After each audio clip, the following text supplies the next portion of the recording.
Horse meat. For some, it's a delicacy. For others, it's taboo.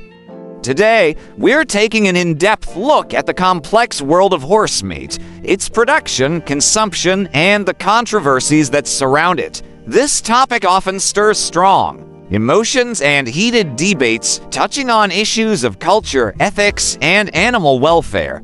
So, let's dive into the heart of this contentious subject. Throughout history, humans have consumed horse meat in various parts of the world. This practice dates back thousands of years, with evidence found in prehistoric sites.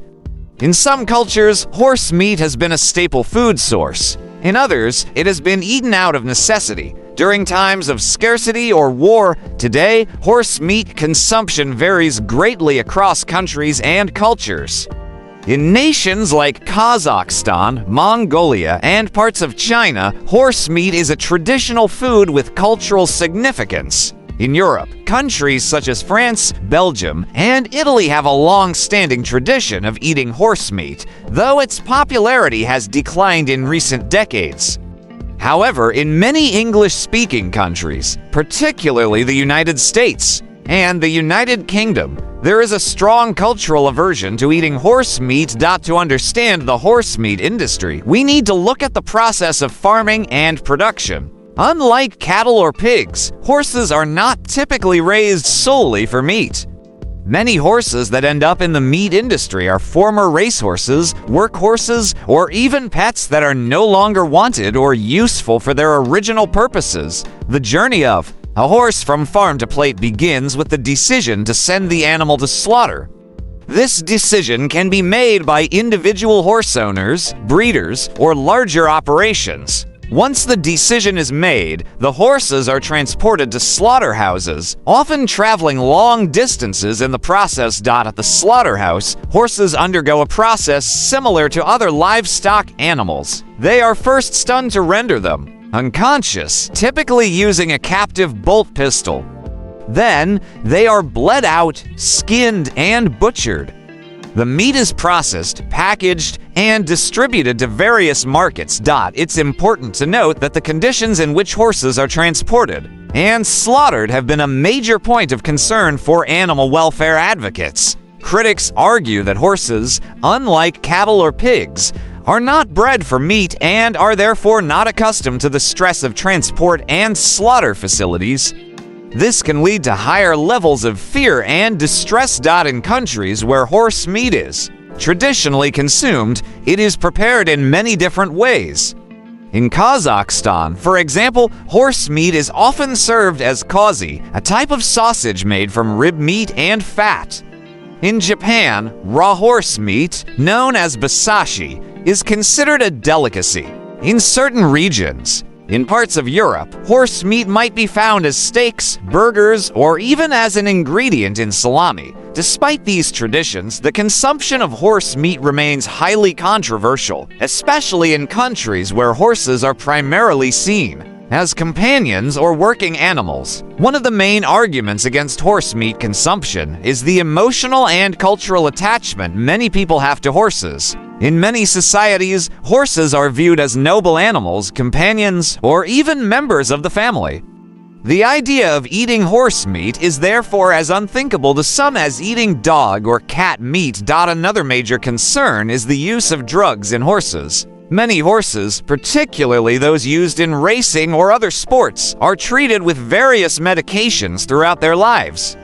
Some of these drugs, such as phenazone, are not approved for use in animals intended for human consumption. Critics argue that these drugs could pose health risks to humans who eat the meat. Animal welfare is another crucial aspect of the controversy.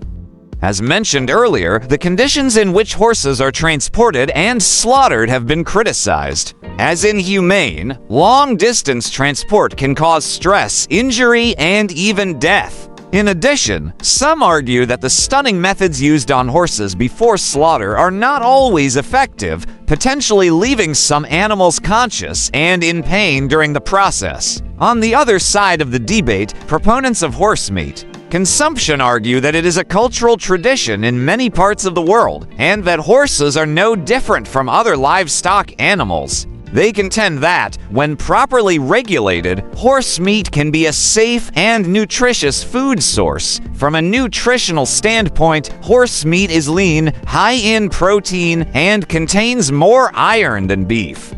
It's also rich in omega-3 fatty acids. Some argue that in a world facing food security challenges, we should not dismiss any potential food source based on cultural taboos alone. Economically, the horse meat industry provides jobs and income for many people. In countries where it is consumed, it supports farmers, butchers, and others in the food supply chain.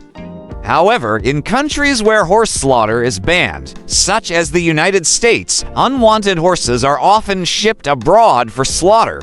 Some argue this is worse for animal welfare and removes domestic economic opportunities. The legal landscape surrounding horse meat varies widely. In the United States, there is no federal law prohibiting horse meat consumption. However, since 2007, there has been a de facto ban on horse slaughter for human consumption. This was achieved by Congress withholding funds for the inspection of horse slaughter facilities, effectively making it impossible to operate them legally. In the European Union, horse meat is legal, but strict regulations are in place for production and labeling. The 2013 horse meat scandal, when horse meat was found in products labeled as beef, led to tighter controls and increased scrutiny. The ethical considerations surrounding horse meat are complex and multifaceted. They touch on issues of animal rights, cultural relativism, and environmental sustainability. Some argue that if we accept eating other intelligent animals like pigs, there is no logical reason to exclude horses. Others believe that, because of their long partnership with humans, horses deserve special consideration. The environmental impact of horse meat production is another factor. Some say that meat from horses that would otherwise be euthanized is a more sustainable option than intensively farmed livestock. Others point out that horses are not as efficient at converting feed into meat as cattle or pigs, which could make them a less sustainable choice. As we've seen, the issue of horse meat consumption is far from black and white. It involves a complex interplay of cultural traditions, ethical considerations, economic realities, and animal welfare concerns. While some cultures view horse meat as a normal part of the diet, others find the very idea repulsive. Moving forward, any approach to this issue will need to balance respect for cultural traditions with concerns for animal welfare and food safety. Stricter regulations on transport and slaughter could help address welfare concerns. Better traceability in the meat industry could ensure that horse meat doesn't appear in products where it's not supposed to be, as happened in the 2013 scandal. Education also has a role to play. By understanding the cultural significance of horse meat in certain societies, we can foster more informed and nuanced discussions. At the same time, raising awareness about animal welfare can help ensure that, where horse meat is consumed, it's done as humanely as possible. Ultimately, the debate over horse meat consumption reflects broader questions about our relationship with animals, the ethics of eating meat in general, and how we balance tradition with evolving ethical standards. As our understanding of animal cognition and welfare grows, and as global food security challenges persist, these are questions we will likely continue to face for years to come. Whether you see horse meat as a delicacy, a taboo, or something in between, this issue is about much more than what's on our plates. It's about our values, our traditions, and our ever-evolving understanding of our place in the natural world. As we move forward, it's crucial that we approach it with empathy, critical thinking, and a willingness to engage in open, honest dialogue.